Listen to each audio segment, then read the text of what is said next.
Ringkah sampai selamanya.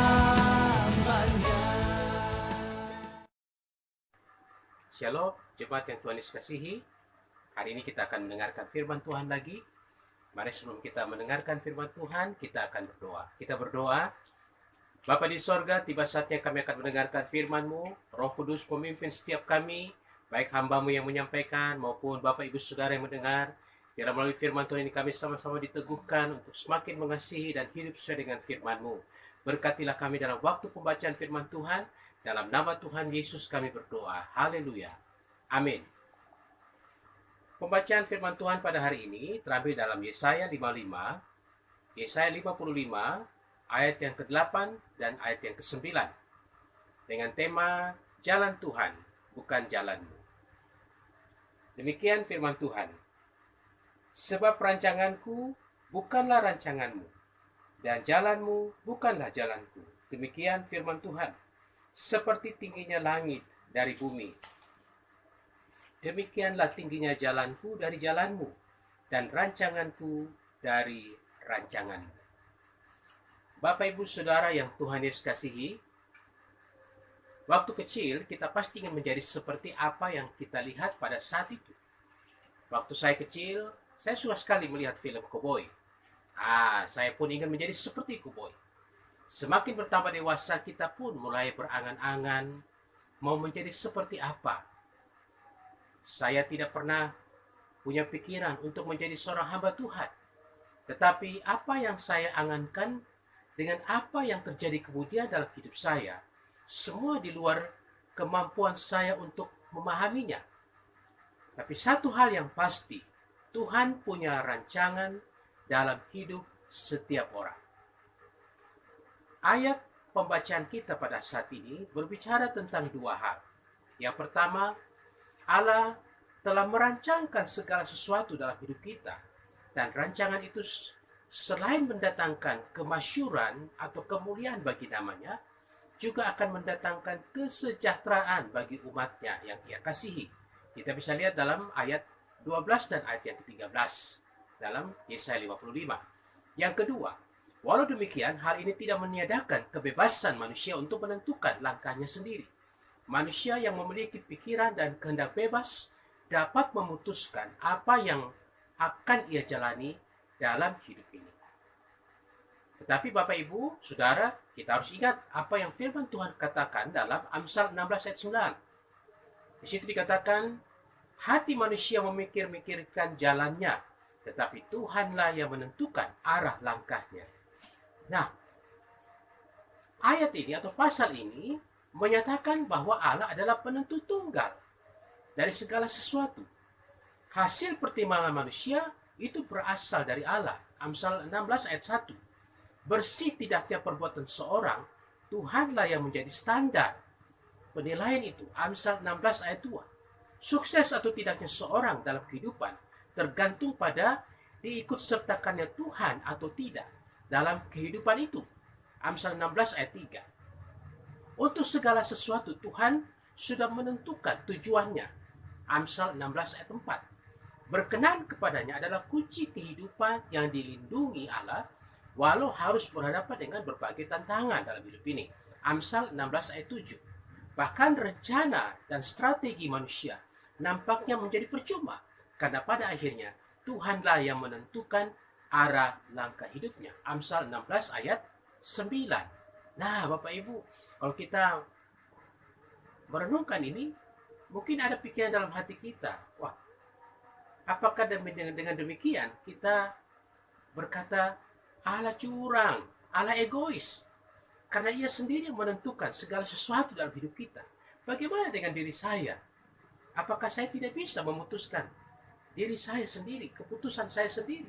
Nah, Bapak Ibu, dari bagian firman Tuhan ini, kita akan belajar dua hal tentang jalan Tuhan, bukan jalan kita. Yang pertama, jalan Tuhan itu selalu didasarkan pada hakikat pribadi Allah itu sendiri.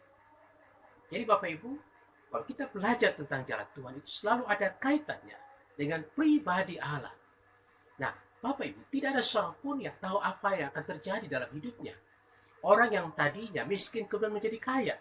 orang yang tadinya baik kemudian bisa menjadi jahat. Yang pasti bahwa setiap orang dalam hidupnya hidup dalam dosa. Baik kaya, miskin, baik atau jahat. Dan kita sedang berjalan dalam kehidupan yang pastinya menuju kepada kebinasaan.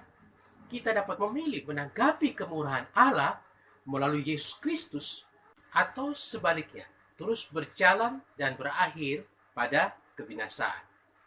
Itu sebuah pilihan.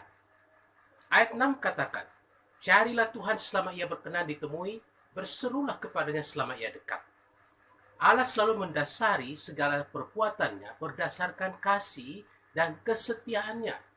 Ia memberi kesempatan agar orang berdosa mendapatkan pengampunan, menentukan arah langkah mereka agar tidak tersesat, dan ia membimbing mereka untuk hidup dalam kasih, kekudusan, dan kebenaran. Amsal 16 ayat 11. Karena itulah natur atau kepribadian Allah sendiri. Tuhan menuntut sikap ini dari manusia, bukan karena Allah bergantung pada manusia, tetapi agar manusia dapat menikmati secara penuh berkat yang ia telah sediakan bagi kita. Ketika kita mau kembali kepada Tuhan, maka ia akan mengasihani kita dan memberi pengampunan dengan limpahnya dalam hidup kita. Yesaya 55 ayat yang ke-7, itu yang pertama. Yang kedua, jalan Tuhan selalu lebih baik daripada apa yang kita pahami.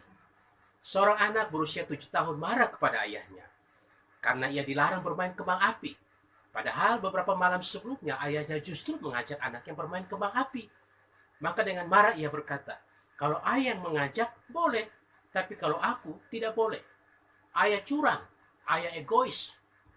Nah, Bapak Ibu, apakah ayahnya curang dan egois? Tentu tidak. Anaknya tidak mempunyai kemampuan, kepengetahuan, dan hikmat seperti sang ayah. Ia ingin bermain kembang api pada jam 9 malam. Dan saat itu hujan turun rintik-rintik. Bapak Ibu yang dikasihi Tuhan, manusia cenderung memikirkan bahwa mereka yang lebih tahu apa yang paling penting dalam hidup mereka. Dan keputusan mereka adalah keputusan yang paling tepat. Manusia kadang lupa bahwa mereka dapat saja keliru, dapat saja lalai. Dan keputusan itu justru membuat mereka hidup dalam pemberontakan terhadap Allah dan kehendaknya. Nah, Bapak Ibu, walaupun demikian, tidak berarti bahwa Allah berhak untuk membatalkan pilihan manusia. Manusia bukan robot. Manusia adalah ciptaan Allah yang memiliki kebebasan untuk menentukan langkah hidupnya sendiri.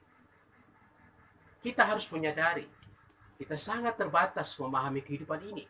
Dan kita membutuhkan tangan Tuhan untuk membimbing kita di jalan yang ia kehendaki, agar janjinya dalam Yeremia 29 ayat 11 itu terjadi bagi kita, yaitu memberi hari esok yang penuh harapan dalam kehidupan kita yang percaya kepadanya. Nah, bagaimana dengan kita? Apakah kita meyakini bahwa kita saat ini sedang berjalan dalam jalan Tuhan, atau kita berjalan dalam jalan kita sendiri, dalam keinginan kita sendiri? Ingatlah, jalan Tuhan itu selalu didasarkan pada hakikatnya yang penuh kasih dan kesetiaan untuk membimbing, menyertai, dan meneguhkan kita. Serta jalan Tuhan selalu menuntun kita untuk meraih hari esok yang lebih baik, hari esok yang penuh harapan. Tuhan Yesus memberkati kita semua untuk firman Tuhan. Amin. Mari kita berdoa. Bapa di sorga, terima kasih untuk firman-Mu. Kami belajar bahwa kami harus hidup dalam jalan Tuhan. Karena jalan Tuhan selalu didasarkan pada kasih dan kesetiaannya. Dan jalan Tuhan selalu membimbing kami untuk meraih hari esok yang penuh harapan. Biarlah kami menyadari Tuhan, kami membutuhkan tangan Tuhan untuk terus hidup di dalam jalan itu. Agar kami berkenan dan tetap setia sampai akhir. Kembali dalam kehidupan-Mu dan terimalah berkat yang daripada Tuhan. Biarlah damai dan sejahtera dari Allah Bapa di sorga, kasih dan setia dari Tuhan Yesus Kristus, persekutuan di dalam rohnya yang kudus, akan memimpin menyertai hidup saudara dari hari ini, kekal sampai selama-lamanya. Amin. Shalom. Tuhan Yesus memberkati kita semua.